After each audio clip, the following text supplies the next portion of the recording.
dati nadidinig ko na lang yung kung saan nakilala natin si Chris Aquino. Pero ngayon, 1 month na po, talaga na-encounter ko po ito. Suffering na po siya ng 2 years.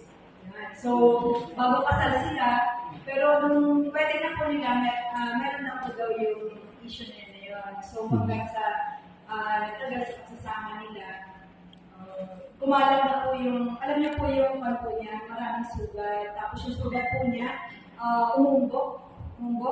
Likod, tapos sa kamay. Yes po, hanggang sa dalawang paa niya. Yun yung lupus, di ba? Lupus. Lupus po, ayan. So, nakausap na rin po ito ni Sir Gerald and then nakita na rin po ito ni Sir Ace. So, itinry ko lang po yung product natin na kinausap ko silang mag-asawa. Ayan po na, sabi ko, meron akong i-share sa inyo, sabi ko gano'n. Pero yung asawa niya, hindi talaga niya hindi kumaya. So, para kahit anong explain mo, kung hindi naniniwala sa product talaga, ayaw gamitin. Ang good thing po is, dala ko po lagi. Yan, lagi nasa bulsa. Dala ko po to. Sabi ko gano'n, so, i-try natin. As in, tinignan ko po talaga, nakita niya yung parts ng katawan niya talaga, maaawak na. Kasi hindi na po siya nakakatulog.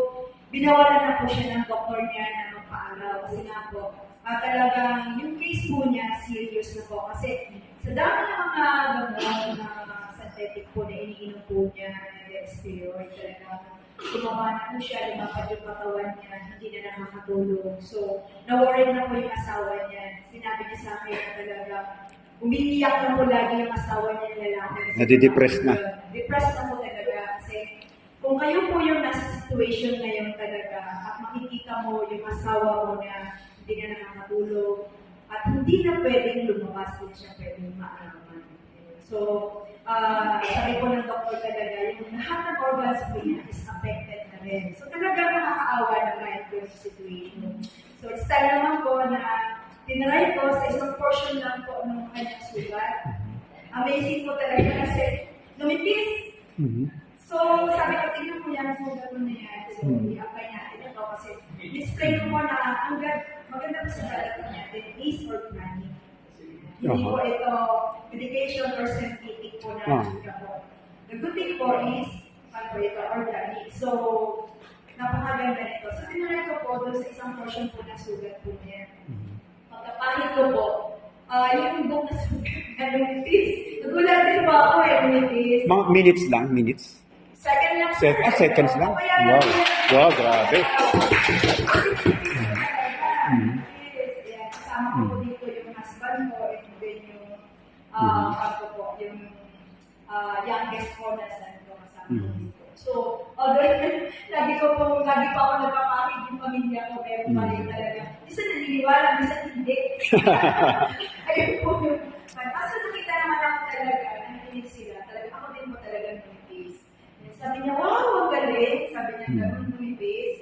Samantalang, ang mamahal po ng lotion niya, sabon niya. Alam niyo na po, pag may case na gano'n, about skin, ang mamahal po talaga, alam ni Ma'am Sandy, mahal po talaga ang gamot niya or lotion. So, kailangan naman po niya lagyan ng lotion kasi parang asis na po yung skin niya eh. So, ayun. So, pagpahit po, lumibis nga po. Pero although na gano'n, hindi pa rin, sabi ng asawa, i-research ko pa rin. Research pa? I-research pa rin. Pero talaga nakakao yun. I-research po nila. So, nakapag-visit na, pumunta po kami doon, mismo. Nakapag-decide po sila alas 6 na Hapon. Hapon.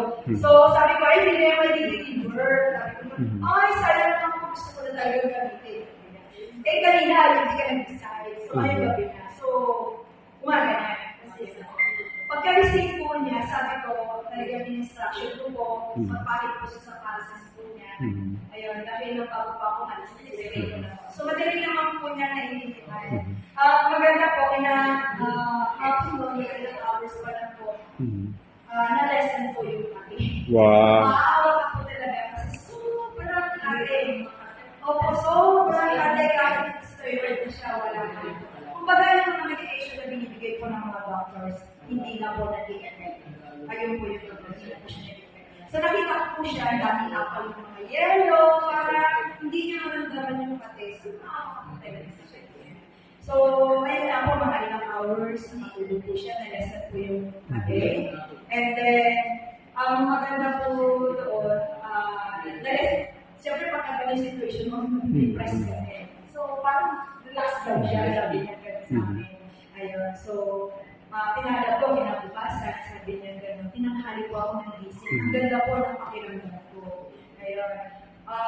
Pangatlong araw, so, na-lesson na po yung pati niya. Nag-badminton po sila mag-asawa. Although nabinawa ng doktor, kumbaga, tinry po nila mag-asawa kung sige nga, kasi na-lesson yung pati, na-lesson din yung parang mga sugat. Sige nga, maaraw yung badminton po sila mag-asawa. Sabi niya, ako, walang pati.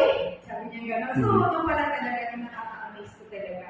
Na-lesson po yung pati, and then, malakas daw po siya. Yun po yung sa... Nakapag-Boracay pa ngayon, di ba? Yes, Boracay pa. So, ayun nga po, 3 days, nakapag-badminton siya. And the following day, naka-attend po siya ng seminar.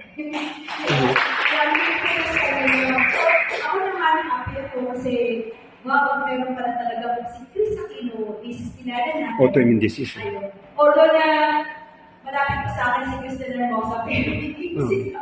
Magkaaway kasi sila. So, gusto ko sana may try din. Nabanggit mo, Susan, yung may findings ng doktor, di ba? Yes po. Talagang yung Sir Gerard, nakausap ko talaga sinabi ko ng Dr. Lupus yung autoimmune disease po talaga.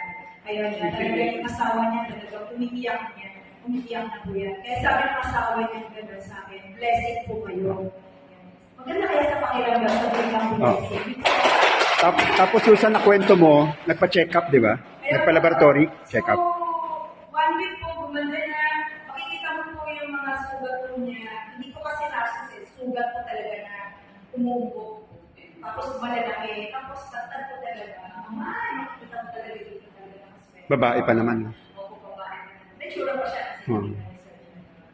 So, maawa ka na sa kanya kasi kaka-steroid niya, makapagod sa tuway. Magkatalaga yung pagkakabot niya. So, 1 week po yun, nag-okay, natuyo.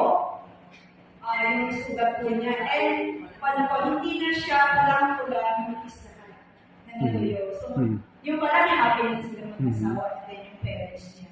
So, hanggang sa 2 weeks, dahil talagang natuyo na, lumigit, natuwa yung parents and yung asawa niya, nagburaki na po sila. Wow. Ako pala nagsabi na na-expose na ako sa araw. Yun. Kasi pag may mga ganong cases,